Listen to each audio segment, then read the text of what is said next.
Siema, nazywam się Łukasz i wracam do Was z kolejnym odcinkiem Rave Unicorns News. Dziś lecimy przez najgłośniejsze tematy z festiwalowego świata. Od Coachelli przez konflikty wokół DJingu, aż po odwołanie Target One w Polsce.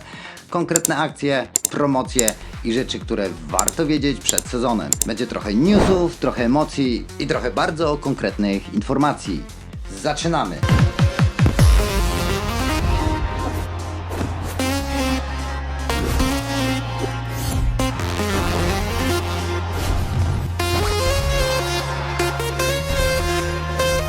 You're watching Rave Unicorns.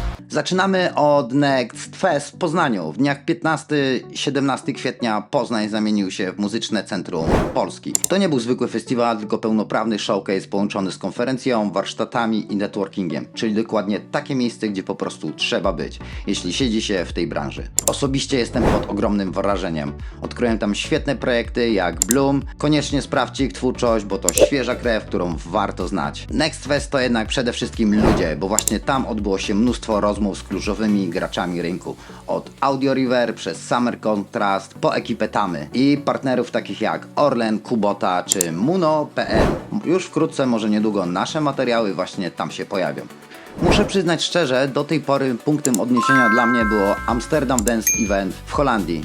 Ale Next Fest zawiesił poprzeczkę naprawdę wysoko. Wielkie brawa dla Good Taste Production za organizację całego wydarzenia. Praca z Wami to czysta przyjemność. Już niedługo na kanale Rave Unicorns pojawi się obszerny reportaż z całego wydarzenia, w którym pokażemy backstage, wywiady z artystami i esencję całego wydarzenia, które zrealizowaliśmy wspólnie z CP Club TV i Radiem Afera w Poznaniu. Śledźcie nasze socjale, bo tam cały czas wrzucamy materiały z Poznania. Na pewno spodobają Wam się te rolki. Skoro jesteśmy już w temacie konferencji, musimy wskoczyć na poziom absolutnie najwyższy. Mount Everest wszystkich konferencji, Amsterdam Dance Event. To dla nas, ludzi ze sceny, najważniejszy tydzień w roku. 5 dni i 5 nocy, ponad 1200 wydarzeń w 300 lokalizacjach, setki tysięcy ludzi, którzy żyją muzyką elektroniczną.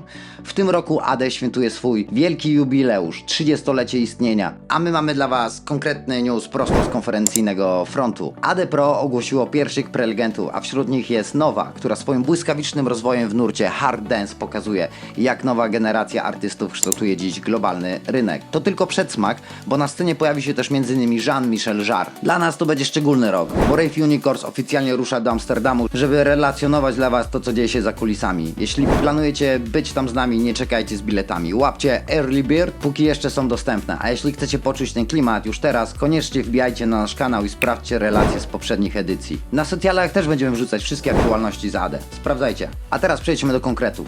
Coachella to nie jest festiwal. To finansowa machina, której mechanizm musisz zrozumieć, jeśli chcesz być w branży. Spójrzcie na liczby, które wyciągnąłem z raportów za 2026 rok. Całkowity dochód festiwalu to ponad 200 milionów dolarów. Największa część? Bilety. 175 tysięcy osób kupujących wejściówki Grand Access to prawie 96 milionów dolarów. A do tego dochodzi 30 milionów za pakiety VIP.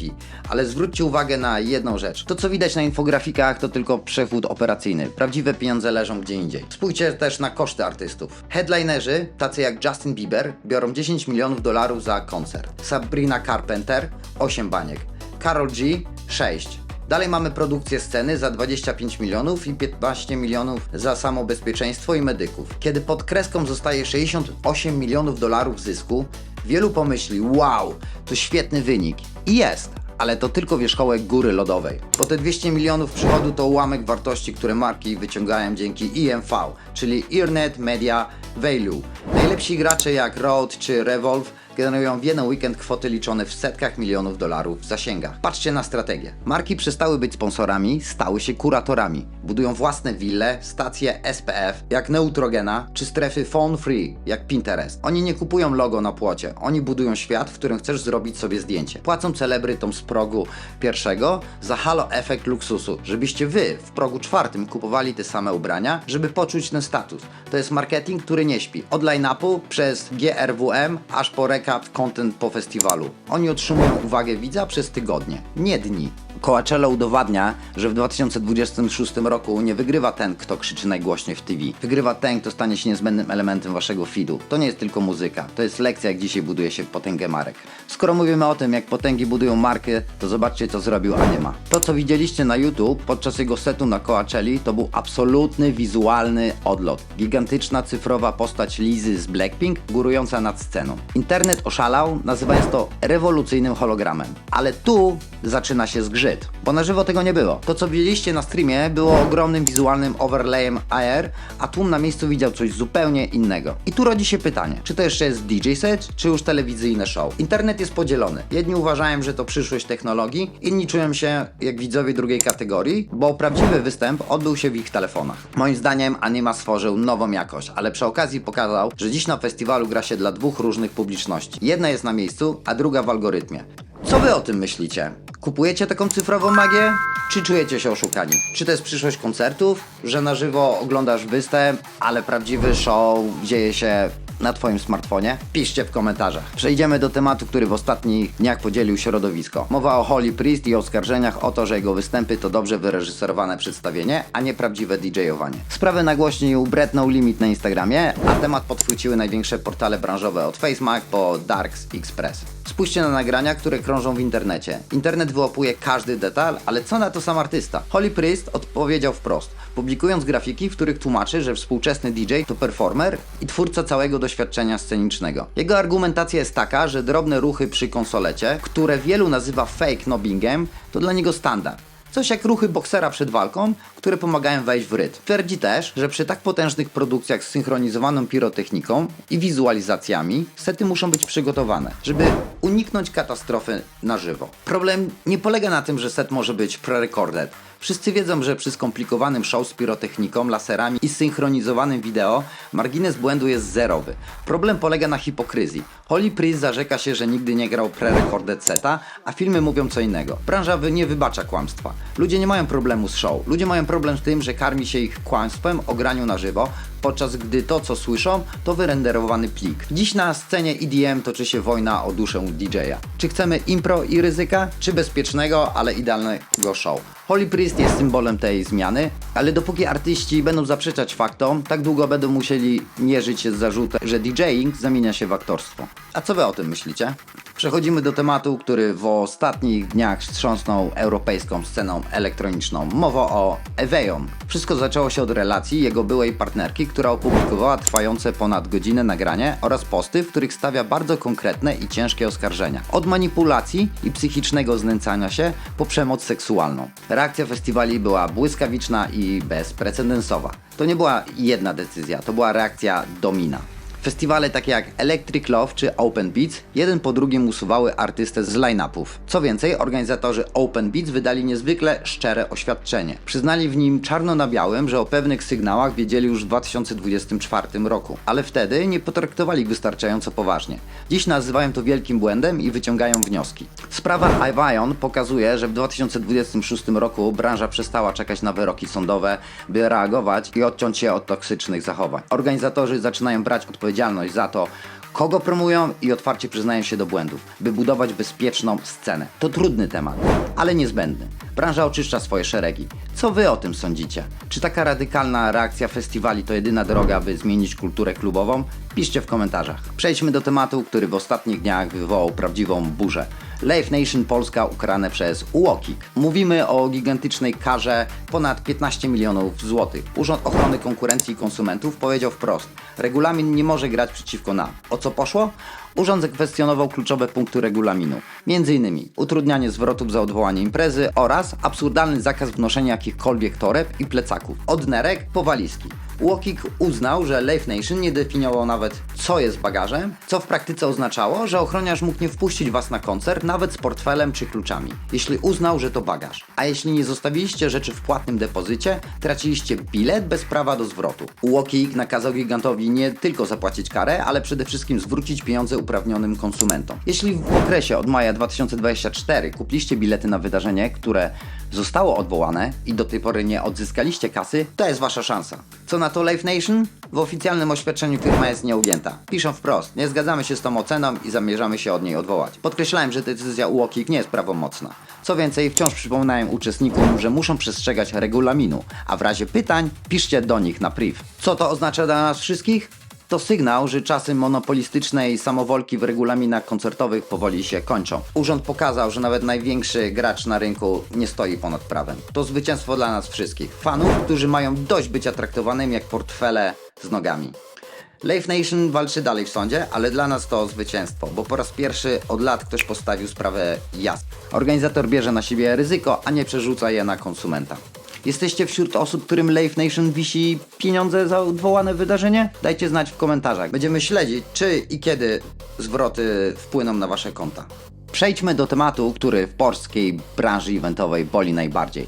Target One Festival został odwołany. Oficjalna narracja? Trudny moment. Moja narracja? Powtórka festiwalowej patologii. O co tu tak naprawdę chodzi? Target One od dłuższego czasu ciągnie ze sobą smród ogromnych długów wobec podwykonawców z poprzednich edycji. Kiedy próbowali ratować się licencją dla More Than Good, MTG, firmie z ogromnym know-how i doświadczeniem, wydawało się, że to może wypalić. Ale MTG to profesjonaliści. Moim zdaniem, kiedy tylko zorientowali się o skali zadłużenia i bagna, w którym utknęła marka Target, podjęli jedyną słuszną decyzję. Wycofali się, żeby nie zostać wyciągniętymi w to bagno.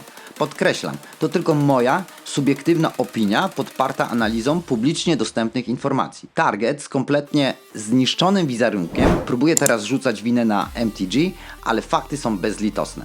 Co to oznacza dla Was? Zgodnie z polskim prawem, w przypadku odwołania imprezy macie pełne prawo do zwrotu 100% ceny biletu. To nie jest łaska, to jest Wasz obowiązek prawny. Jeśli organizator z powodu słabej sprzedaży lub długów odwołuje event, nie ma żadnej wymówki. Pełny zwrot za bilet? Tak, bez żadnych opłat manipulacyjnych. Odszkodowanie? Tu sprawa jest trudniejsza. Możecie ubiegać się o odszkodowanie za poniesione koszta, np. bezzwrotny nocleg lub bilet na pociąg, jeśli udowodnicie, że organizator zawinił np. sprzedawał bilety, wiedząc, że impreza się nie odbędzie. To wymaga drogi sądowej, ale przy takich praktykach warto to rozważyć. Zachęcam do szukania pomocy na oficjalnej stronie UOKiK. Osobiście śmieszy mnie fałszywy lament w branży. Ojej, kolejna impreza znika, tak nam żal.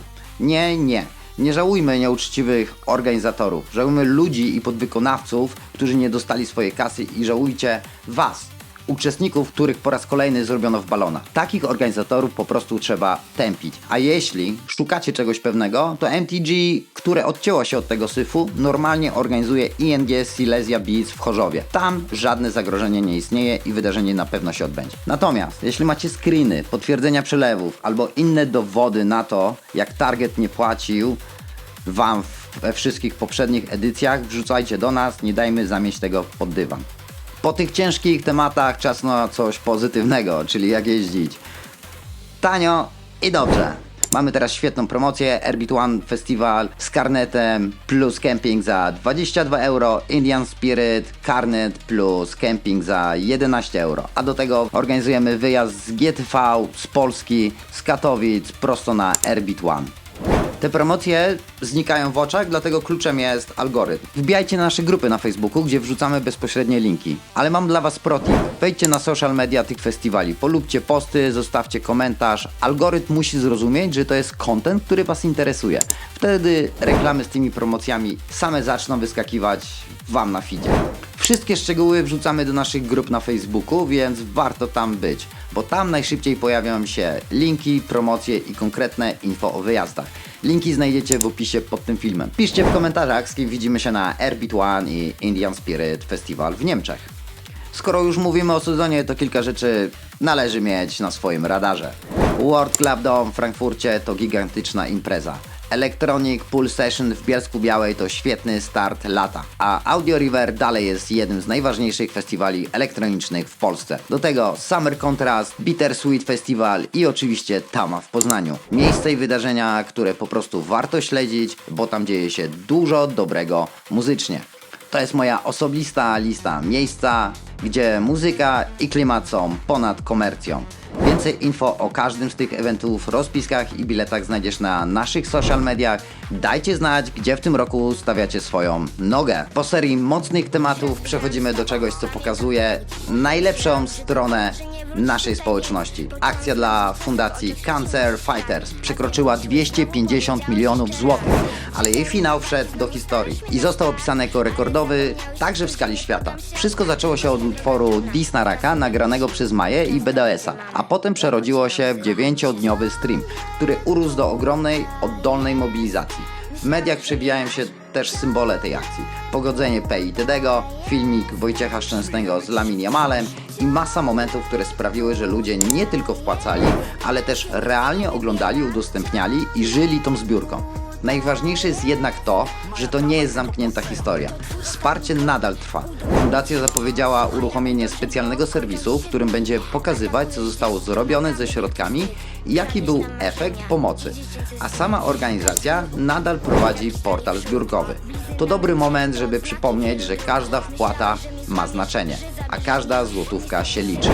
Do tego w Szczecinie planowane jest też rave'owe wydarzenie charytatywne na rzecz walki z rakiem, więc ta energia pomocy idzie dalej także przez muzykę i społeczność rave. Natomiast ekipa Deep in My Soul cały dochód z wydarzenia Before Party Anjuna w Gdańsku przeznaczy na pomoc schroniska dla zwierząt. Dokładnie ten typ energii, który chcemy pokazywać, że rave może nie tylko bawić, ale też realnie zmieniać życie ludzi. Na koniec mała rzecz dla festiwalowiczów. Totem Compass Rave Unicorn zostało oficjalnym ambasadorem marki, więc możecie zrobić zakup z naszego reflinku, a z kodem UNICORNS macie 10% rabatu. To bardzo praktyczny gadżet na festiwale, który pomaga odnaleźć znajomych, na festiwalu bez telefonu i bez zasięgu, a do tego ma tryb SOS i funkcję budowania grupy na czas wydarzenia. Wkrótce wrzucimy też unboxing. Dlatego nie otwieram, zobaczycie unboxing i pokażemy Wam więcej szczegółów o urządzeniu. Sprawdźcie koniecznie. Dzięki wielkie, że byliście ze mną do końca tego materiału. Mam nadzieję, że każdy z Was znalazł coś dla siebie. Trochę newsów, trochę emocji i trochę bardzo ważnych informacji. Jeśli Wam się spodobał, zostawcie łapkę w górę, zasubskrybujcie kanał i wspierajcie nas dalej, żeby takie materiały mogły powstawać częściej. Podajcie też nasze social media, gdzie wrzucamy dodatkowe rzeczy, ale jeśli chcecie wesprzeć projekt także stylem, to sklep z merchem jest w opisie. Do zobaczenia w kolejnym filmie, trzymajcie się i pamiętajcie, rave to nie tylko impreza, to społeczność. Cześć! To dla wszystkich z oddziałów, gdzie każdy walczy niczym żołnierze z oddziałów specjalnych. Pielęgniarki, pielęgniarze, lekarze, lekarki i rodzice. Nie przegramy tej walki, mają